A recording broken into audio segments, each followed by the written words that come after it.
back again. And look, I'm just going to say it as it is. That was a dire performance again. A 1-1 draw with Southampton. First and foremost, though, I want to say thank you. We hit 250 watchers at one point. Unbelievable. Unbelievable. So thank you ever so much. That's the only positive out of my night. And Richarlison goal. John, what's your thoughts, mate?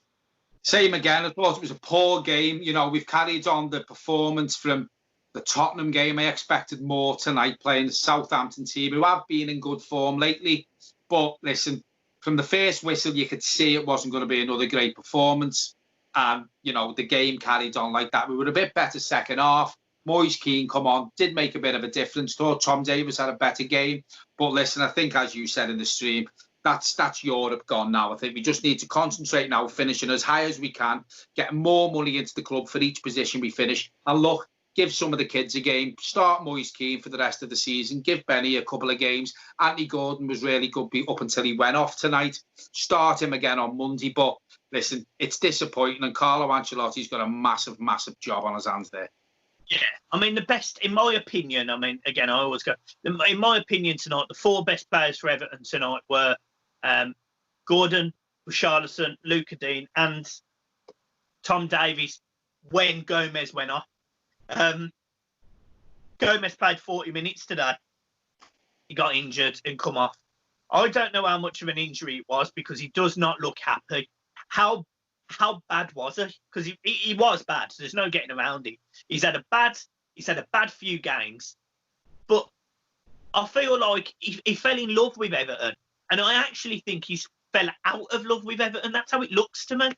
Yeah, totally agree. And we've said this many times, and you say he's had a poor couple of games for Everton, and I've had the conversations on Twitter about, well, he's had this leg break. I know I've said this before, but listen, he was poor before that. He wasn't playing well. He played well on loan. He played well to get a move to Everton. And I'm not saying he's a poor player. He looks disheartened. He's not running right. He looks a bit overweight to me. He gives a lot of fouls away. And look, if we had a better quality midfielder at the club at the minute, which we all know we need, he would definitely be on the bench. Thought Sigurdsson done okay when he come on. He'd give us more than what Gomez give us. I would have no problem starting Sigurdsson on Monday. Yeah, and I don't think we'll see. I don't think we'll see Andre Gomez for the next game. If not, maybe more, maybe the rest of the season. He was not good, and I think Carlo Ancelotti will not be happy with that. Talk about some of the incidents. Obviously, the goal for Southampton. It's poor play.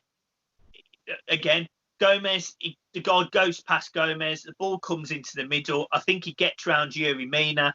Then the ball's popped to Danny Ings. He flicks it past Pickford. Michael Keane, he disappointed me just for this goal particularly because he puts his hand up and stops running. And I think when Danny Ings has to skin Pickford, I think Michael Keane could at least have put him under a bit more pressure. But he's standing there with his arm up, and I was very disappointed with that. Yeah. To be honest with you, Michael, it could have been 3-0 after 20, 25 minutes. You know, they hit the bar. They also hit the bar with a penalty. Pickford pulls off a save where he hits it onto the bar. It bounces down. It hits his shoulder and bounces out. So listen, for the first half an hour, 35 minutes, it was all Southampton. Everton couldn't get a foot in the game. And listen, Everton were very, very lucky to go in 1-1 at half-time. There was a couple of incidents there. The referee didn't help us tonight. You know, Richarlison was clean through. The referee books the Southampton player. Yellow card. He's the last man. Should be a red. If that's the other way round, we're down to 10 men. So listen, again, we didn't get decisions tonight, but I'm not blaming it on that. I thought it was an all-round poor performance again. And, you know, we've got till Monday now. We've got a bit of a longer couple of days now till the next game. Hopefully, we can work hard on the training pitch, but watching them players, it looks like they've got their flip-flops on already for the beach in the summer. Yeah, great. I just want to talk about our goal as well. First and foremost, it was a phenomenal finish by Richarlison. Ball comes across him.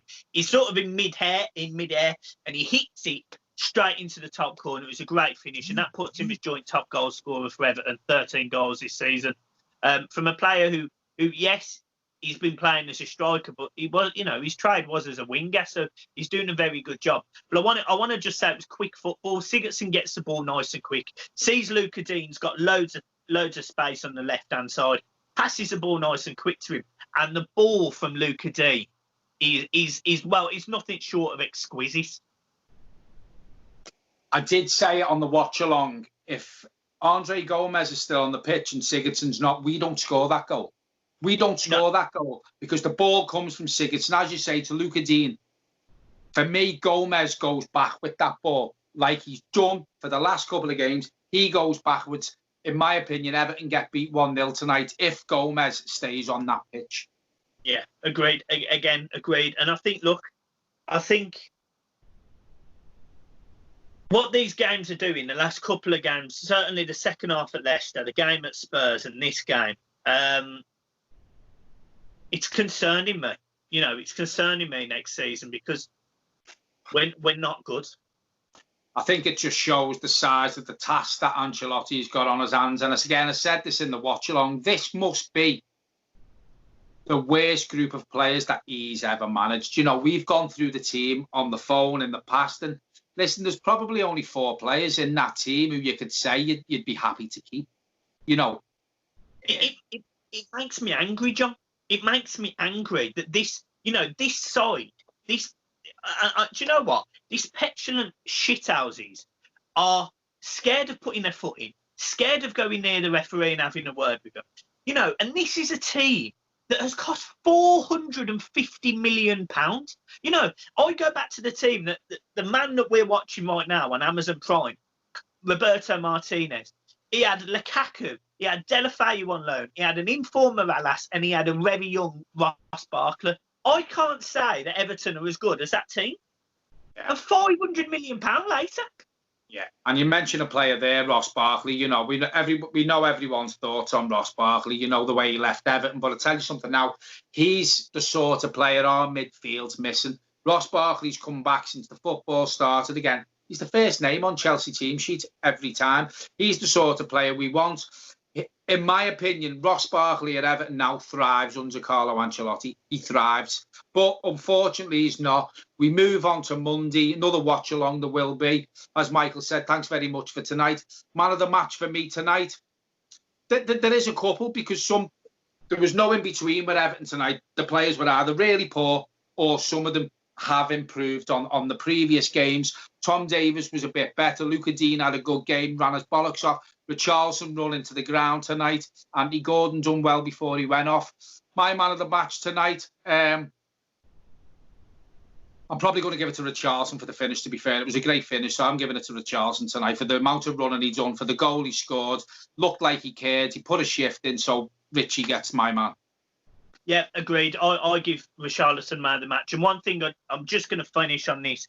Dominic Calvert-Lewin in the second half has an opportunity to make it 2-1. Ball comes over, and for some outrageously stupid reason, he tries, with a ball that's looped 40 yards, he tries to step out the way and hit it with the side and swivel onto it, when actually it would have been easier for him to either take it down his chest and hit it flat-footed into the goal, or hit it with his left foot.